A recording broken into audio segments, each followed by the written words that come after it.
오늘은 아름다운 전령 4명의 문둥이라는 말씀의 제목으로 말씀을 듣도록 하겠습니다. 지난주에는 우리를 질식시키는 것들, 사마리아 성을 겹겹이 에워싸고 그들을 말려 죽이려고 하는 아람의 군대, 그들을 질식시켜 죽이려고 하는 아람의 군대는 곧 죄악을 상징한다고 그랬습니다. 우리의 영혼을 공기처럼 감싸고 있으면서 우리에게 끊임없이 영향을 미치고 우리로 하여금 나쁜 공기, 죄악의 공기를 맡게 하고 그것을 호흡하게 함으로써 우리의 영혼을 질식시켜 죽이려고 하는, 그리고 그 배후에 사탄이 있는 이 영적인 분위기, 세상적인 분위기를 우리가 항상 의식하고 살아야 된다고 그랬어요. 그래서 우리는 어떤 의미에서 하나님의 말씀에 산소 마스크, 성령의 산소 마스크를 끼고 살아야 되는지도 모릅니다. 왜냐하면 온통 우리를 둘러싸고 있는 모든 분위기들은 우리의 교만을 부추기고 우리의 정욕을 부추기고 우리의 탐욕을 부추기고 우리의 이기심을 부추겨서 우리의 영혼을 고사시키려고 하는 사탄의 역사가 있기 때문에, 그러므로 모든 것들이 우리에게 다 외부로부터 차단되었다고 할지라도 우리 속에서 끊임없이 말씀의 생수를 일으켜주시는, 말씀과 성령의 감동으로 기도하게 하시는 말씀과 기도, 그 다음에 우리가 아무리 열악해도 다른 사람을 사랑하고 섬길 수는 있습니다. 다른 사람으로부터 내가 섬김을 받고 다른 사람으로부터 도움받기는 어려워도 내가 다른 사람을 사랑하고 내가 다른 사람을 섬길 수는 있어요. 우리는 우리가 할 수 있는 것을 해야지 하기 어려운 것들을 기대하고 살아서는 안 되는 것입니다. 다른 사람이 나를 사랑해주고 다른 사람이 나를 섬겨주고 나에게 잘해주기를 기대하는 것은 기대만큼 내게 이루어지는 일들이 아니잖아요. 그러니까 하나님은 우리에게 우리가 할 수 있는 것을 말씀하시는 것이, 사랑하라고 그랬으니까 사랑하면 되는 것이고 기도하라고 그랬으니까 기도하면 되는 것입니다. 그러므로 말씀과 기도와 사랑과 섬김이 여러분의 심령 속에서 끊임없이 샘물처럼 솟아나서 우리를 질식시키려고 하는 세상의 분위기를 압도할 수 있는 그런 믿음의 축복이 있기를 주의 이름으로 축원드립니다. 할렐루야. 꼭 그렇게 하시기 바랍니다. 오늘은 이 사건에 이제 지난번에 사마리아 성이 아람 군대에게 포위돼 가지고 이제 말라 죽어가고 곧 다 멸절되는 그런 시간이 다가오고 있는데, 그 사건의 연속적인 사건입니다. 4명의 문둥이들에게 임한 하나님의 구원과 그와 대조적으로 왕궁에 거하면서 가장 높은 자리에 있으면서 불신을 드러내고 있는 여호람 왕과 그의 불신 신하, 이름을 알 수 없는 불신 신하 장관의 저주스러운 죽음을 이 열왕기하 7장이 다루고 있습니다. 자, 첫 번째 교훈은 현실을 넘어서서 하나님의 말씀을 들으라고 하는 그런 교훈을 받으려고 합니다. 열왕기하 7장 1절 말씀 같이 한번 읽어보겠습니다. 시작. 엘리사가 이르되 여호와의 말씀을 들을지어다. 여호와께서 이르시되 내일 이맘때에 사마리아 성문에서 고운 밀가루 한 스아를 한 세겔로 매매하고 보리 2스아를 한 세겔로 매매하리라 하셨느니라. 엘리사가 드디어 입을 열었습니다. 여호와의 말씀을 들을지어다. 하나님의 계시가 엘리사에게 임해서 엘리야가 왕과 왕의 신하들과 백성들에게 하나님의 말씀을 설교하고 있는 것입니다. 여호와의 말씀을 들을지어다. 뭐라고 말씀하시는가? 지금 사방에 갇혀가지고 물 셀 틈 없이 포위돼가지고 개미 새끼 한 마리 빠져나갈 수 없고 모든 사람들에게 삶의 소망이 끊어진 그 상황 속에서 하나님께서 뭐라고 말씀하시는가 하면, 내일 이맘때 24시간이 안 돼서 내일 이맘때 성문, 이 사마리아 성문에서 고운 밀가루 한 스아를 한 세겔로 매매하고 보리 2스아를 한 세겔로 매매하는 일을 너희가 목격하게 될 것이다. 너희가 그런 일을 경험하게 될 것이다 라고 말씀하셨어요. 이 말씀의 무슨 뜻인가는 좀 이따가 다시 자세히 설명드리기로 하고, 여호와께서 이 말씀을 하시는 것은 갑자기 뜬금없이 말씀하시는 것이 아닙니다. 백성들을 보고 왕을 보고 왕의 신하들을 보고 그들 들으라고 하시는 말씀이에요. 어떤 말씀을 하셨습니까? 불신앙에 가득한 여호람이 이미 열왕기하 6장에서 많은 불신앙이 가득 찬 말들을 내뱉었습니다. 그 열악한 상황 속에서, 그 죽음이 지금 밀려오고 있는 상황 속에서 여호람 왕이 무슨 말을 내뱉었습니까? 열왕기하 6장 27절에 그 성곽을 시찰하다가 굶어 죽어가는 여인이 살려달라고, 왕이시여 도와주세요 도와주세요 도움을 요청하는 그 여인에게 뭐라고 무미건조하게 얘기합니까? 하나님께서 너를 돕지 않으시는데 내가 무슨 수로 너를 돕겠느냐? 내가 포도주 팁에서 포도주를 짜가지고 내가 너에게 포도주를 주랴? 타작마당에서 밀을 타작해서 내가 너에게 밀을 주랴? 그러니까 이런 말 자체가 굉장히, 하나님께서 돕지 않으시는데 내가 너를 어떻게 돕겠느냐 하는 말은, 하나님이라고 하는 말을 입에 올려도 이것은 사실 불신앙에 가득 찬 말인 것입니다. 우리가 말로는 주여 주여 하고 하나님을 얘기하고 말씀을 얘기하고 믿음 있는 것처럼 얘기해도 실상은 그 마음속에 믿음 없이 하는 말들이 얼마나 많은지 몰라요. 왕이 이렇게 말하면 안 되는 것입니다. 하나님께서 우리를 반드시 도울 것이다 이렇게 말을 해야 되죠. 하나님께서 돕지 않으신데 내가 어떻게 하겠느냐 이렇게 무책임하고 이 무성의하고 무기력하고 나도 어쩔 수 없다고 하는 왕은 책임자잖아요. 자기가 먹는 곡기를 끊고서라도 그것을 갖다 줘야 되는 것이죠. 하나님이 안 도우시는데 내가 너를 어떻게 돕겠느냐. 하늘이 안 돕는데. 이런 말은 믿음 있는 말이 아니고 불신앙적이고 무책임하고 아주 무미건조하고 무기력한 말입니다. 믿는 자는 아무리 어려운 상황 속에서도 하나님께서 주시는 능력으로 사는 자입니다. 우리의 삶의 여건이 아무리 열악하고 힘들어도 사방이 조여오는 그런 어려움들이 있다 할지라도 우리가 무력해져서는 안 되는 것입니다. 무력하면 곧 죽어가는 것이에요. 무력하면 희망이 없는 것입니다. 또 31절에 뭐라고 그랬습니까? 이런 작금의 상황을 여호람 왕이 어떻게 누구에게 책임을 전가합니까? 31절 말씀을 보세요. 6장 31절에 내가 이런 상황을 목격하고 나서 막 분이 올라오는 것입니다. 왕으로서 영광과 존귀를 받지 못하고 백성들로부터 막 원성을 듣고 자기도 지금 어려운 상황에 처하니까 이 분풀이를 누구에게 합니까? 엘리사에게 하는 것입니다. 내가 오늘 엘리사를 잡아서 그의 목을 치지 않으면 내가 인간이 아니다. 내가 왕이 아니다. 하나님이 내게 저주를 내리실 것이다. 마치 합법적으로 하나님께서 명령하셔서 엘리사를 죽여야만 되는 것처럼 자기의 모든 왕의 책임을 엘리사에게 마치 엘리사가 이 모든 상황을 초래하는 것처럼 엘리사에게 분풀이를 하는 것입니다. 자기 책임을 전가하는 것입니다. 이 독재자들이 쓰는 수법이 바로 이런 것들이에요. 자기 책임인데 자기 책임을 자기 부하에게 돌리는 것입니다.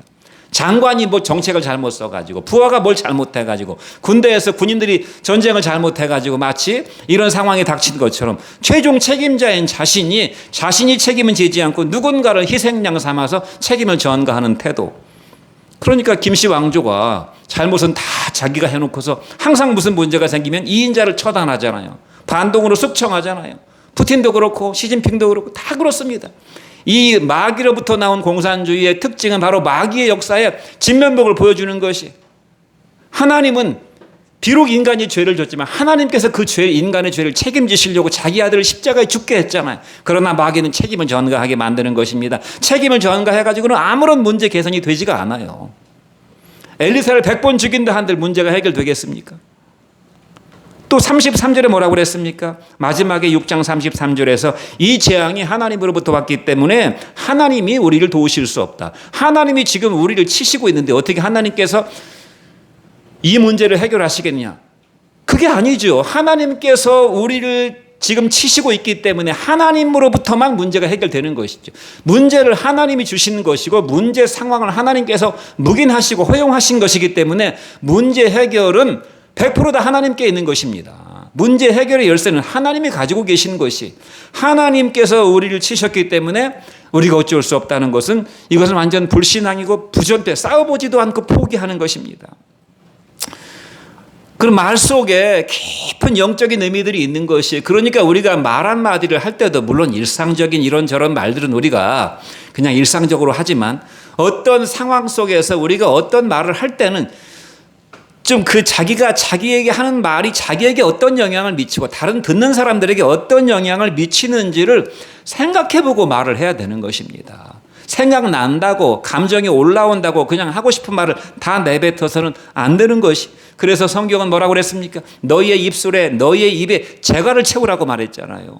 성령께서 우리 입에 재갈을 채우셔가지고 우리 입에 필터링을 하셔가지고 우리의 마음을 걸르셔가지고 우리가 하나님 앞에 믿음 있는 말을 하는 저와 여러분 되기를 주의 이름으로 축원드립니다. 네. 이에 대한 하나님의 대답이 무엇입니까? 이에 대한 하나님의 대답이 바로 이렇게 말씀하신 것이 이 여호람 왕은 지금 자기가 왕으로서 하고 싶은 말을 다 했어요. 그냥. 책임을 전가하는 말, 남에게 뒤집어 씌우는 말, 미움이 막 복받치는 말들을 다 내뱉었습니다. 이때 하나님께서 하신 말씀이 내일 이맘때 성문에서 고운 밀가루 한 세알을 한 세겔에 매매하게 되고 보리 두 세알을 한 세겔로 매매하게 될 것이다 라고 말씀했어요. 여기 밀가루 한 세알이라고 하는 것은 약 7.3리터 정도 된다고 그럽니다. 이 7.3리터 정도 되니까 뭐 비닐봉지, 큰 비닐봉지 이 비닐봉지에 한가득 들어있는 것입니다. 이 한가득 들어있는 밀가루 한 스야가 한 세겔, 그 다음에 보리 두 스야가, 보리 두 봉다리가 한 세겔이니까 이게 6장에서는 나귀머리 하나가 80세겔이었습니다. 나귀머리 하나. 그 다음에 비둘기 똥, 뭐 먹을 가치도 없는 이런 비둘기 똥처럼 아주 저급한 식량이 4분의 1 값에 5세겔이었습니다. 이게 화폐 가치로 제가 따져보니까 이 화폐 가치가 80배가 급등했다가 한 70배 내지 80배로 다시 물가가 인하된 것입니다. 그러니까 정상적인 상태로 돌아온 것이에요. 어마어마한 살인적인 인플레로 올라갔다가 이게 다 뭐 인플레 정도가 아니라 지금 다 굶어 죽는 상황, 오죽하면 자식을 잡아먹어야 되는 그런 상황까지, 그 생지옥 같은 상황 속에서 다시 정상으로 돌아오게 되는 그런 상황으로 내일 사태가 바뀌게 될 것이다. 어떻게 이게 24시간 안에 하루아침에 이렇게 바뀌게 됩니까? 제가 지난주에 상추를 마트에 가서 사니까 한 봉다리에 1,500원 정도 했습니다. 근데 어제 상추를 사러 갔더니 한 봉다리에 3,900원이에요. 그러니까 우리가 생각하는 물가는 많이 올라봐야 2배, 3배 오릅니다. 남부지방에 비가 많이 와서 뭐 상추가 다 썩었는지는 모르지만 갑자기 상추값이 한 2~3배로 급등했어요. 그런데 이거는 2~3배 정도가 아니라 80배입니다. 80배로 확 올라갔다가, 그러니까 죽음의 상황이에요. 다시 80배로 탁 떨어지게 되는 상황. 그러니까 하나님은 죽이기도 하시고 살리기도 하시고 있게도 하시고 없게도 하시고 높이기도 하시고 낮추게도 하시는 분이시라는 사실. 모든 것은 하나님에게 달린 것입니다. 믿습니까? 하나님께서 그렇게 하시겠다는 것이에요. 그러자 여호람 왕의 군대 장관이 어떤 반응을 보입니까? 열왕기하 7장 2절 말씀을 같이 한번 읽어보겠습니다. 시작. 그때 왕이 그 손에 의지하는 자 곧 한 장관이 하나님의 사람에게 대답하여 이르되 여호와께서 하늘에 창을 내신들 어찌 이런 일이 있으리요 하더라. 엘리사가 이르되 내가 내 눈으로 보리라. 그러나 그것을 먹지는 못하리라. 이 하나님의 말씀에 반응을 보이는 여호람과 여호람의 신뢰하는 장관, 여호람 왕이 그의 손에 의지했다고 그랬으니까 아주 총애하는 장관, 똑똑한 장관, 믿을 만한 장관, 관록이 풍부한 그런 장관이었던 것 같습니다. 아마도 경제를 책임지는 재정경제부 장관 정도가 되지 않았을까. 그 재정경제부 장관이 하나님의 설교 말씀, 엘리사의 설교 말씀을 듣고서 보인 반응이 무슨 택도 없는 소리를 하는가, 지금 상황을 모르고 하는 말인가, 이런 반응을 보이는 것입니다. 이것은 하나님이라도 해결할 수 없는 것이다. 하늘의 창이 열려서 하나님께서 곡식을 막 쏟아 부어 주신다 해도 이것은 불가능한 일이다라고 불신앙을 당당하게 말하고 있는 것입니다. 이 말은 지극히 현실적인 말이에요. 지금 현실을 생각하면 하나님의 말씀은 너무나 비현실적인 말씀이고, 하나님이라 한들 설사 하나님이라 한들 이런 정도의 기적을 일으키실 수가 있겠는가. 그러니까 철저하게 이런 사람들은 현실만을 보는 것입니다. 현실주의자, 지극히 현실적인 사람들입니다. 우리가 현실을 봐야 되지만 우리가 현실만을 보는 사람들은 믿음을 가질 수가 없어요. 우리는 분명히 현실을 알아야 되지만 현실을 뛰어넘는 하나님의 영적 세계를 봐야 됩니다. 눈에 보이는 것만을 보는 것이 아니라 보이지 않는 세계, 이 세상 보이는 모든 것들은 보이지 않는 것으로 말미암았다고 그랬으니까 보이지 않는 하나님의 세계, 천국을 바라볼 수 있어야 됩니다. 그러므로 유명한 칼바르트가 뭐라고 그랬습니까? 한 손에는 신문을 들고 있어야 되고 한 손에는 성경을 들고 있어야 된다고 그랬어요. 우리는 신문을 통해서 세상 현실을 알아야 되고 현실을 감안해서 인생을 살아야 되지만 한 손에는 성경을 들고 있어야 된다고 그랬어요. 현실주의자들은 현실만 보고 말을 합니다. 현실만 보고 마음이 막 부풀어 올랐다가 현실에 숨이 막혀가지고 심령이 다운되고 현실을 기반으로 미래를 예측합니다. 그러므로 현실을 기반으로 미래를 예측하니까 그 예측이 다 맞지도 않아요. 그들은 육체만을 보고 육체로 경험하는 것만을 의뢰하고 살아갑니다. 그러므로 하나님께서 예레미야서를 통해서 뭐라고 말씀하셨습니까? 진작에 무릇 사람을 믿으며 눈에 보이는 사람, 내가 가장 믿을 만한 것은 내 사람이에요. 군대 장관이에요. 내가 신뢰하는 한 장관입니다. 재정경제부 장관, 내 재정 문제를 도와줄 수 있는 바로 그 사람, 내 아내고 내 남편이고 늙으면 내 자식이고 나에게 용돈을 주는, 내가 아프면 나를 병원에 모시고 가는 그 사람만을 바라보고 인생을 살아간다. 사람을 믿으며 혈육으로 권력을 삼고, 이 말씀은 제가 보니까 그 육체로부터 힘을 끌어내는 사람이라고 되어 있어요. 육체로부터 힘을 얻는 사람입니다. 혈육으로 힘을 얻고 마음이 하나님에게서 멀어진 사람은 저주를 받을 것이라고 그랬어요. 현실주의자들은 그러므로 믿음을 가질 수가 없어요. 눈에 보이는 것만을 보는 사람들은, 저와 여러분은 현실 넘어서 하나님의 말씀을 들을 수 있고 볼 수 있는 사람이 되기를 주의 이름으로 축원드립니다. 그러니까 앞만 보고 살지 말라 그 말이, 지금 당장 눈앞에 현실만 보고 살지 말라 그 말입니다.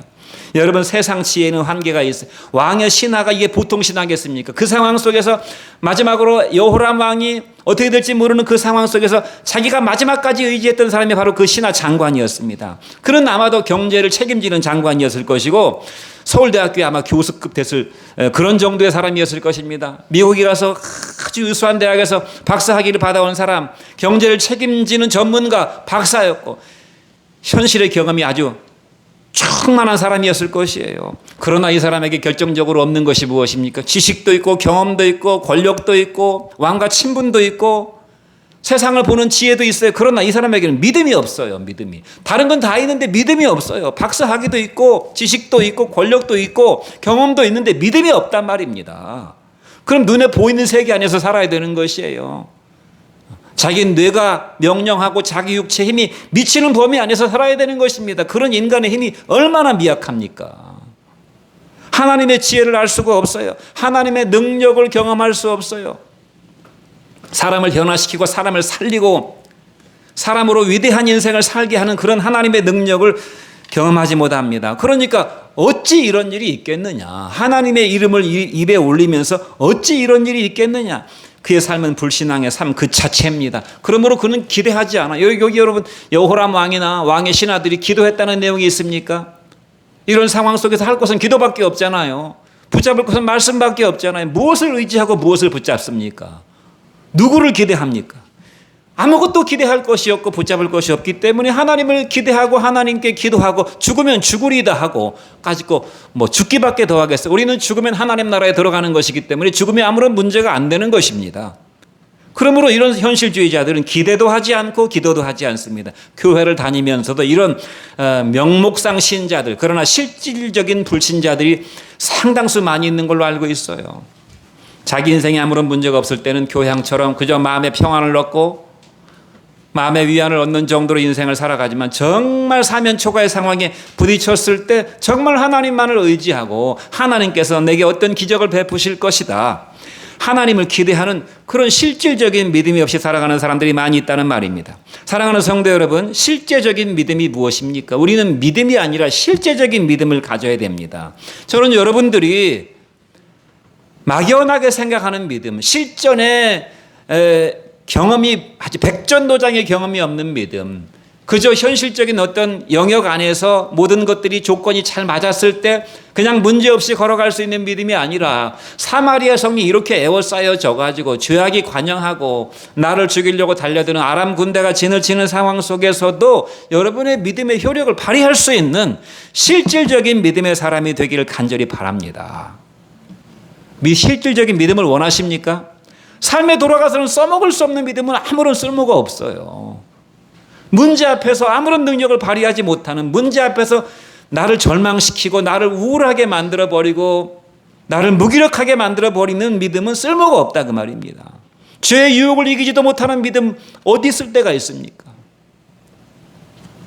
지금 당장 눈앞에 펼쳐지는 혹독한 현실 앞에서도 하나님의 풍성한 은혜와 구원을 바라보는 것이 실제적인 믿음입니다. 불가능한 상황 속에서도 하나님께서는 모든 것이 가능하다는 것을 믿는 것이 실질적인 믿음입니다. 하나님의 말씀은 모든 인간의 생각을 초월해서 반드시 언젠가 하나님의 방식대로 성취된다는 것을 믿는 것입니다. 믿으십니까?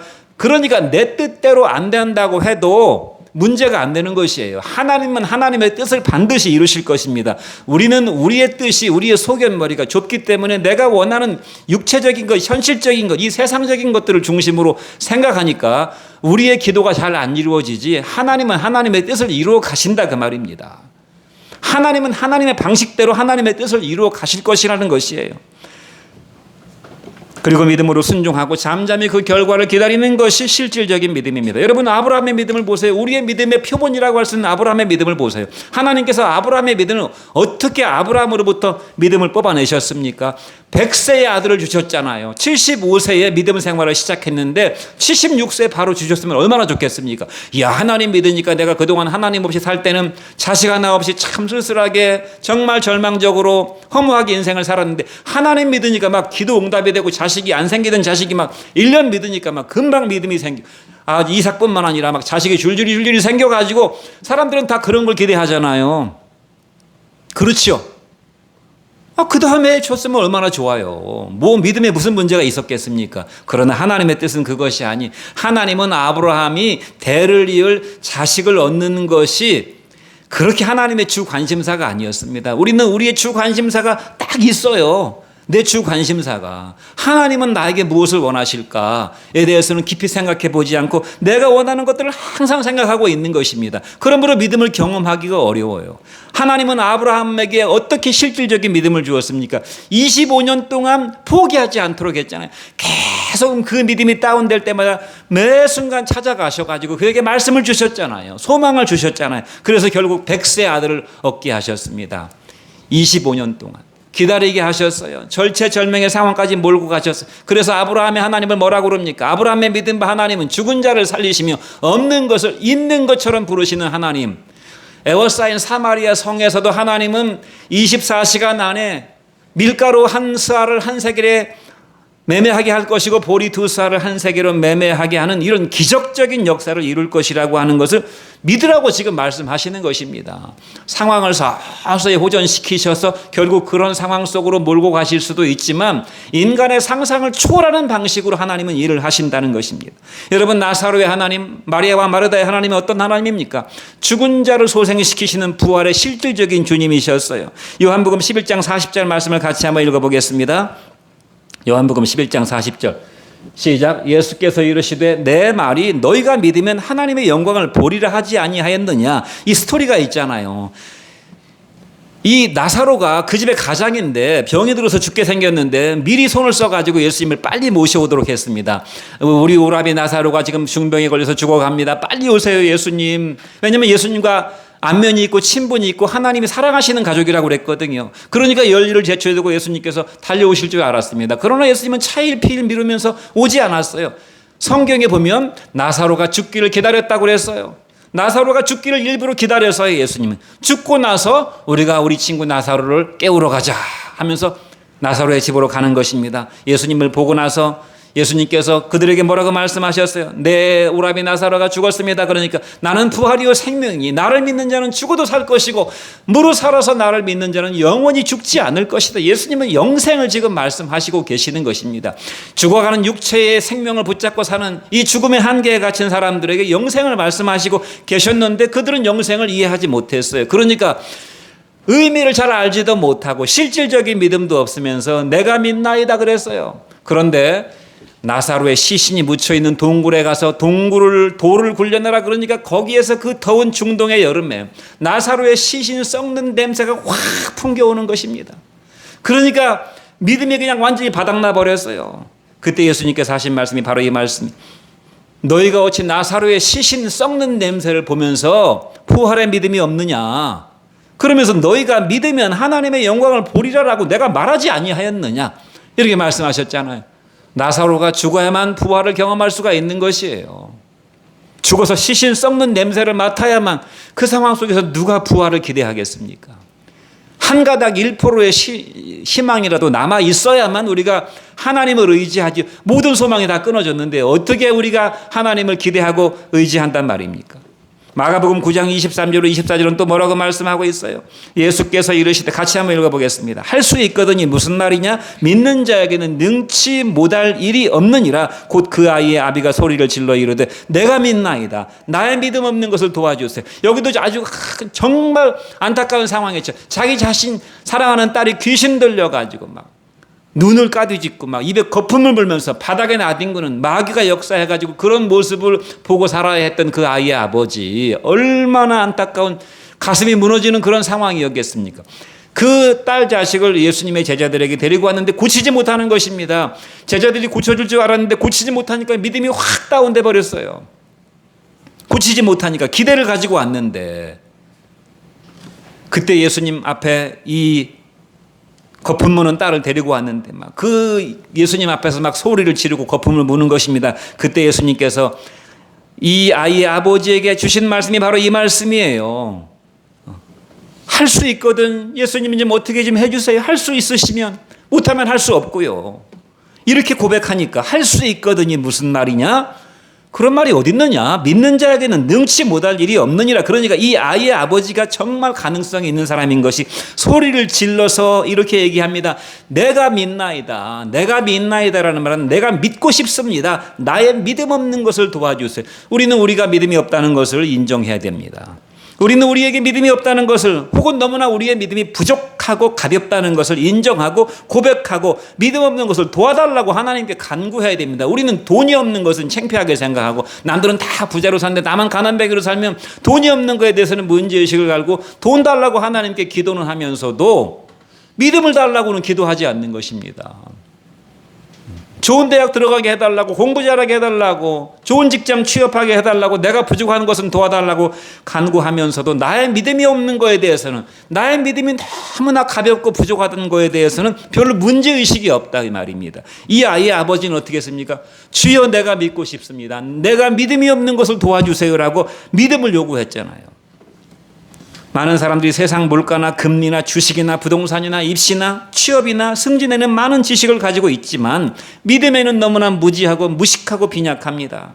그거에 대해서 별로 문제의식이 없습니다.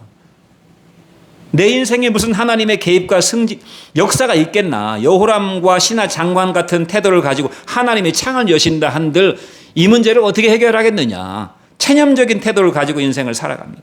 이러한 태도를 회개하고 내 인생과 우리 가정과 이 세상 속에 하나님의 기적적인 개입을 위해서 기대하고 간구해야 됩니다. 저는 여러분들의 가족을 위해서, 내 자식들을 위해서 기도하지만 별로 달라지지 않는 것 같은 그런 마음이 들 때 많이 낙심이 되고 기도의 열기가 식어집니다. 그래서 때로는 기도를 쉬게 되고 안 하게 되고 기도의 시간을 줄이게 됩니다. 그러나 주님께서 주신 말씀이 기도하라고 하신 것이에요. 구원을 받고 못 받고 하는 것은 네 능력에 달린 것이 아니기 때문에 우리가 하나님 앞에 해야 될 것은 무엇입니까? 내 믿음이 떨어지지 않기를 하나님 앞에 간구하고 내 믿음이 이러한 상황 속에서도 더더욱 기도할 수 있는, 저는 여러분들이 얼마나 여러분의 가족을 위해서, 여러분의 자식들을 위해서 간구하고 기도하는지 모르겠어요. 달라지지 않거든요. 상황이 달라지지 않아요. 내일 내 자식이 구원을 받겠나? 다음 주에 내 자식이 하나님 앞에 나오겠나? 별로 그럴 가능성이 없어 보인다 이 말입니다. 현실을 봐서는 이제까지 그래 왔기 때문에. 그러므로 우리는 믿음을 갖지 못해요. 그래서 기도하지 않아요. 그러므로 같은 그런 일상이 계속 반복되고 우리에게 주어진 인생의 기회들은 점점 촛불의 심지처럼 타들어간다 그 말입니다. 우리에게 남아있는 시간이 얼마나 있습니까? 우리는 점점 늙어가고 기억력은 점점 쇠약해져가고 자식들의 영향력은 커져가고 자식들은 내가 통제할 수가 없고 세상살이는 너무나 각박하고 내가 할 수 있는 게 아무것도 없어요. 그러므로 우리가 할 수 있는 것은 무엇입니까? 믿음을 갖고 기도하는 것입니다. 이 세상에서 아무리 똑똑하고 현실적인 처세를 잘한다고 해도 믿음이 없는 자는 결국 아무것도 모르는 자고 영적인 바보 천치고 미련퉁이인 것입니다. 육체로만 사는 자, 육체 만족으로 사는 자, 그리고 그 영혼은 죽은 자인 것입니다. 저는 여러분들이 믿음이 없는 여호람 왕과 여호람 왕의 신하가 아니라 믿는 자가 되기를 주의 이름으로 축원드립니다. 마지막으로 네 문둥이가 주는 교훈입니다. 열왕기하 7장 9절 말씀 같이 한번 읽어보겠습니다. 시작. 나병 환자들이 그 친구에게 서로 말하되 아니 되겠도다. 오늘은 아름다운 소식이 있는 날이거늘 우리가 침묵하고 있도다. 만일 밝은 아침까지 기다리면 벌이 우리에게 미칠지니 이제 떠나 왕궁에 가서 알리자.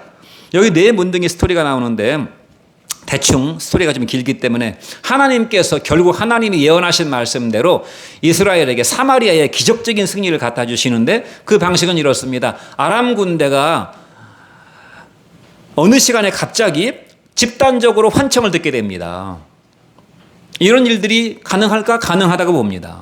집단 체면에 걸리거나 집단으로다가 착각을 하게 되는 경우들이 있습니다.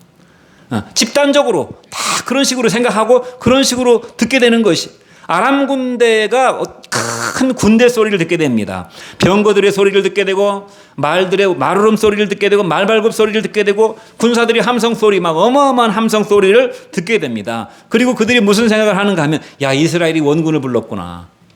헷 족속에게서 또 애굽의 여러 왕들이 지금 연합해가지고 우리를 치러 온다. 이스라엘을 도우러 온다. 이런 집단적인 생각을 하게 돼가지고 급히 퇴각하게 되면서 말과 그 다음에 나귀와 식량과 의복과 물자들과 금은보화들 노획했던 금은보화들을 그대로 두고 거름한 날살려를 하고 탁 그 밤에 도주하게 된다 그 말입니다. 그리고 4명의 문둥이가 나와요. 4명의 문둥이에게 성경이 포커스를 탁 집중해서 맞추고 있어요. 여호람 왕과 여호람 왕의 군대 장관과 신하 장관들은 믿음이 없는 사람들인데 하나님께서는 4명의 문둥이들에게 포커스를 맞추고 있다 이 말입니다. 이들이 어떤 생각을 하게 됐는가 하면 이들은 성문 어귀에서 성문에 들어가지 못하고 성문 어귀에서 사마리아 사람들이 갖다주는 자기 가족들이 갖다주는 양식으로 연명했던 사람들인데 어느 날부터 식량이 뚝 끊어졌어요. 굶기를 발먹듯이 하다가 결국 무슨 생각을 하게 됩니까? 야 지금 사마리아 성 안에 사람들 굶어 죽는 사람들이 속출한 데더라. 우리가 성 안에 들어가 봐야 먹을 것을 구할 수가 없다. 여기서 그렇다고 굶어 죽을 수도 없다. 차라리 우리가 아람 군대에 투항해가지고 아람 진영으로 가서 그들에게 죽임을 당하면 죽는 것이고 그들이 우리를 살려주면 우리가 살 것이다. 이렇게 생각하고 아람 진영으로 목숨을 구걸하러 들어가게 됩니다.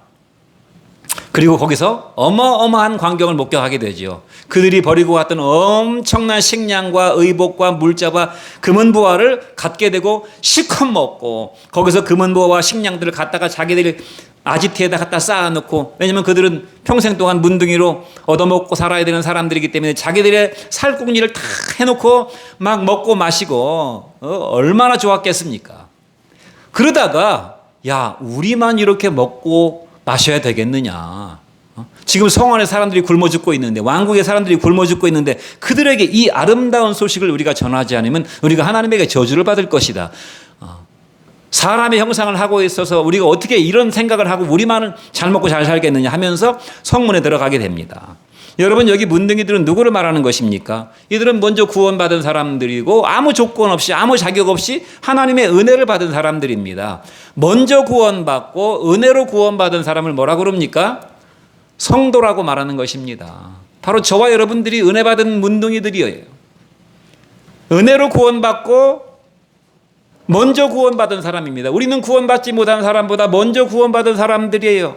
하나님의 나라에 들어오게 되면은 영혼에 먹을 것이 풍성하고 우리가 일생을 살아가는데 하나님께서 우리의 필요한 모든 것들을 책임져 주시는 인생이 있는데 이것을 알지 못함으로 죽어가는 육체를 부여잡고 마지막까지 먹고 살려고 발버둥 치다가 죽는 인생들이 얼마나 많이 있냐 이 말입니다. 영원히 사는 영원히 먹을 수 있는 떨어지지 아니하는 하나님의 생명의 양식이 있는데 그것도 모르고 그 영혼은 피폐해져 가지고 굶어 죽어가고 있는 영혼들이 이 성중 안에 얼마나 많은가 하는 것입니다. 여러분 성도는 무슨 생각을 하는 사람입니까? 우리만 생각하는 사람이 아니에요.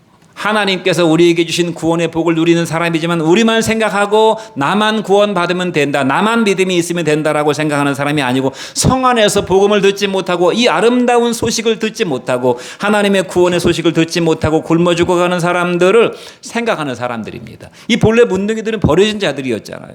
무시받고 배척받고 쓸모없고 사람들에게 맺힌 것이 많고 섭섭한 것이 많고 버림당한 것에 대한 이런 배신감이 있고 억울한 것들이 많고 사람들을 원망하고 세상을 원망하고 살던 사람들이었죠.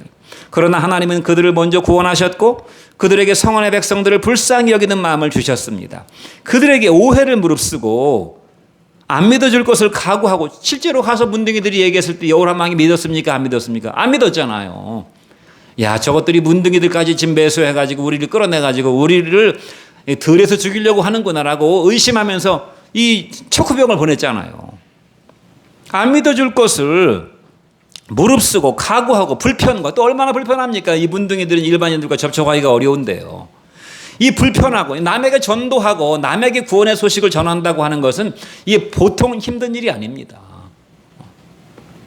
나는 지금 아쉬울 것이 없어요. 나는 이제 먹고 사는 문제가 해결됐어요. 나는 구원받았어요. 그런데 믿지 않는 사람에게 가서 그 사람에게 복음을 전하는 것은 내 시간을 내야 되고 그 사람에게 사정을 해야 되고 저 사람이 나를 오해할 수 있는데 그 오해를 풀어야 되고 설명을 해줘야 되고 번거로움이 이만저만이 아니라 그 말입니다. 그래서 많은 사람들이 체념하게 되죠.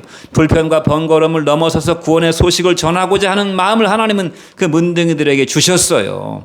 이것이 하나님의 역사이고 하나님께서 원하시는 일입니다.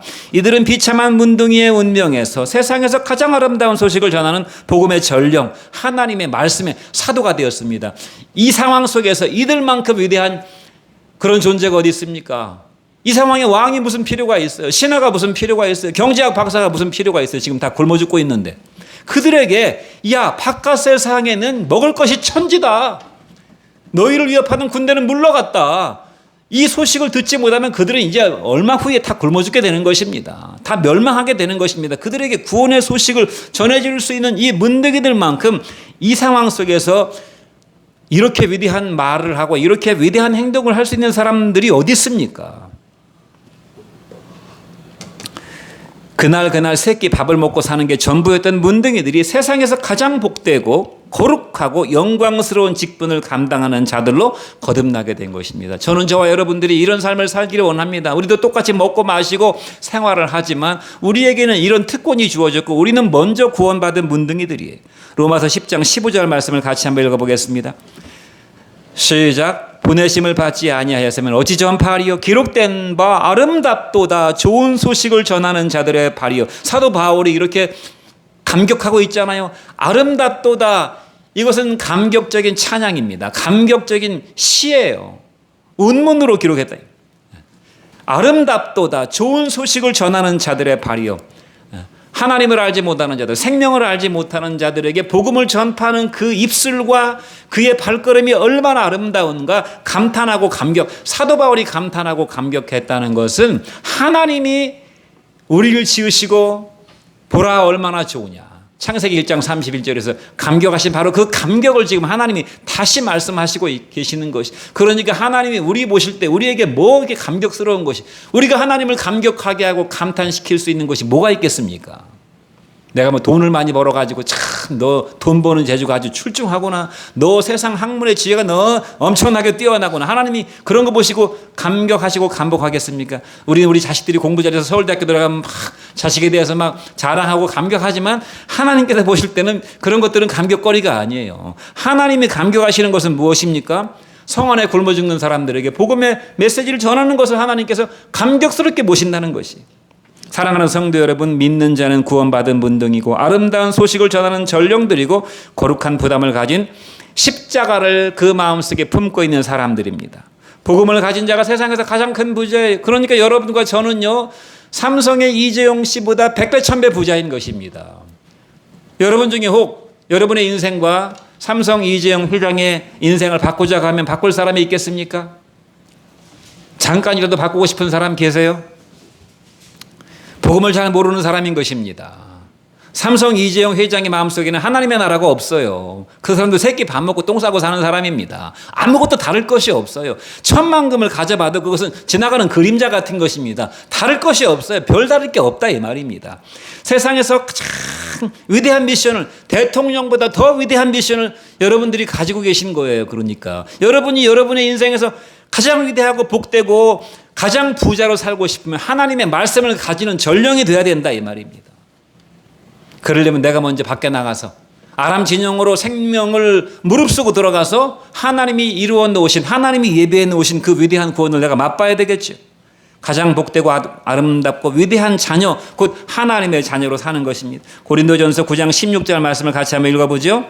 시작. 내가 복음을 전할지라도 자랑할 것이 없으면 내가 부득불을 할 일임이라. 만일 내가 복음을 전하지 아니하면 내게 화가 있을 것이다. 사도 바울도 똑같은 고백을 해서 야, 우리가 오늘날 이 아름다운 소식을 성 안에 전하지 아니하면 우리에게 화가 미칠 것이야. 문둥이도 이 복음을 받았을 때, 구원을 받았을 때 자기들이 어떻게 해야 되는지를 알았어요. 사도 바울도 똑같은 얘기를 합니다. 내가 복음을 전할지라도 내가 자랑할 것이 없으면 이건 내가 부득불 해야 될 일이다. 내가 안 할 수 없는 일이라 그 말입니다. 만일 내가 복음을 전하지 아니하면 내게 화가 있을 것이라고 성경이 말씀하고 있어요. 여러분, 만약에 여러분들이 지나가는데 여러분들이 여력이 있고 돈이 있고 힘이 있는데 지나가는 굶어 죽는 사람 보면서 자기는 맛있는 거 먹으면서 본체만 차고 지나간다면 여러분들은 비난을 받을 것입니다. 교통사고로 지금 지쳐 피 흘리고 쓰러져 있는 사람이 있는데 보기만 하고 아무런 조치를 취하지 않는 사람이 있다면 비난을 받을 것이. 가서 도와주고 하다못해 내가 119에 전화를 해서라도 어떤 형태로든지 도움을 주려고 하는 것이 인지상정이에요. 우리가 그런 유튜브 영상들을 보잖아요. 뭐 교통사고가 났는데 무슨 심정지가 와가지고 바닥에 쓰러졌는데 막 사람들이 달려들어가가지고 막 차를 옮기고 막 구해내고 막 흉부 압박을 해가지고 살리고 심폐소생을 해서 살리는 이런 모습을 보면서 거기에 댓글 다는 사람 중에 칭찬 댓글 안 다는 사람이 어디 있습니까? 그런데 만일 본체만 취하고 지나가는 사람이 있다면 그 사람은 모든 사람의 비난을 받을 것이. 저와 여러분이 마땅히 응당 부득불할 일이라는 사실을 기억해야 됩니다. 먼저 구원받은 문둥이 어떤 삶을 살아야 됩니까? 그는 본능적으로 알았어요. 굶어 죽어가는 사람들에게, 성 안의 사람들에게 이 아름다운 소식을 전해줘야 된다. 한편 처음에 하나님의 말씀 앞에서 자기 지혜와 능력을 믿고 호언장담했던 왕의 신하는 그의 불신앙으로 인해 하나님의 심판을 받았습니다. 그는 아람의 진영에서 식량과 물자를 노력하던 군중들에 의해서 성문 어귀에서 밟혀 죽는 비참한 최후를 맞이하게 되었습니다. 그 구원의 날에, 그 축복의 날에, 그 해방의 날에 불신앙으로 호언장담하면서 하나님의 말씀을 비웃고 멸시했던 왕의 신하는 결국 말씀의 예언대로 밀가루 한 스아에 한 세겔, 보리가루 두 스아에 한 세겔 하는 광경을 목격은 했지만 배불리 먹지 못하고 구원의 날에 즉사하였습니다. 그러니까 참 희한한 일이에요.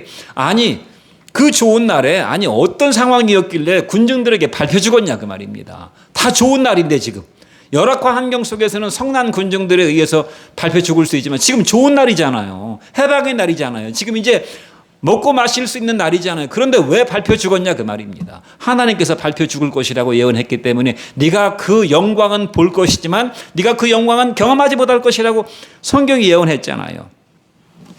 불신앙은 설 자리가 없는 것입니다. 그러므로 상황이 아무리 좋아진다 해도 불신앙을 설 자리가 없는 것이, 불신앙은 반드시 심판받습니다. 왕이건 장관이건 전문가건 교수건 부자이건 똑똑하건 불신앙은 하나님 앞에 쓸모가 없고 천국에 설 자리가 없습니다. 쓸모없는 것은 쓰레기에 불과하고 다 소각 처리되는 것이 상식입니다. 불신앙은 불신앙으로 끝나는 것이 아닙니다. 불신앙은 스스로의 판단이고 자신이 불신앙하기로 스스로 선택하고 같이 판단을 하고 결단을 한 것입니다. 우리가 하나님을 믿는 것도 우리 믿음이지만 하나님을 안 믿는 것도 그들의 믿음이에요. 안 믿는 것도 믿음이다 그 말입니다. 어떤 사람들은 말씀대로 믿지 않고 자기 나름대로 믿어요. 그것도 믿음이에요. 그러나 잘못된 믿음이고 발판이 없는데 발을 디디는 믿음이죠. 거짓 믿음입니다. 이것은 자기 자신을 책임지려고 하는 어리석은 태도입니다. 자기가 자기를 책임질 수 없다는 것을 인생을 살면서 경험으로 모릅니까? 내가 내 인생을 책임질 수 없다는 사실을, 내가 늙어가는 내 육체를 어떻게 내가 붙잡아 둡니까? 내가 나를 책임질 수 없다는 것을 우리가 경험으로 조금만 생각하면 알 수가 있는 것입니다. 너무나 무모하고 너무나 미련하고 너무나 위험한 선택을 하는 것입니다. 그리고 그 대가는 죽음과 영원한 형벌입니다. 하나님 나라에서 쫓겨나서 영원한 불의 심판 속에서 슬피 울며 이를 가게 되는 것입니다. 하나님의 사랑과 빛과 생명의 공급이 차단된 영원한 깜깜한 세계에서, 곧 지옥에서 마귀와 귀신들과 함께 영원히 존재하게 되는 것입니다. 왜냐하면 하나님을 거부했으니까. 자기가 선택했잖아요. 영원한 생명이신 하나님을 자기가 거부했잖아요. 여러분, 우리가 생명이 얼마나 소중한 것을 어떻게 합니까? 병들어 보면 알잖아요. 생명이 점점 쇠약해져 가는 것이 죽음의 고통이 다가오는 것이고 질병입니다. 생명이 사라져 간다는 것은 육체를 통해서도 우리가 알 수 있어요. 육체를 통해서 질병의 고통에 시달리는 것이 얼마나 무섭고 힘든 것이라는 것을 우리가 안다면 영혼의 생명이 공급되지 못하는 것은 그 고통이 어떤 것인가를 우리가 상상할 수가 없어요. 그러므로 성경은 뭐라고 그럽니까? 물 한 방울이 얼마나 소중한 걸 우리가 알지요. 목말라 보면 알잖아요. 물 한 방울의 은혜가 공급되지 않고 다 차단돼 버린 것이 끝없는 목마름으로 갈급해하는, 그러니까 이 땅에서 갈급함을 느꼈을 때 하나님 영생수를 주신 하나님을 찾아야 되는데 자신이 스스로 그걸 거부했잖아요. 거부하는 것에 대한 영원한 대가를 받게 되는 것입니다. 저는 여러분이 잘난 체하는 왕의 신하가 아니라 구원받고 이 아름다운 소식을 전파하는 복음의 전령들, 복음의 문둥이들이 되기를 주의 이름으로 축원드립니다. 기도하겠습니다.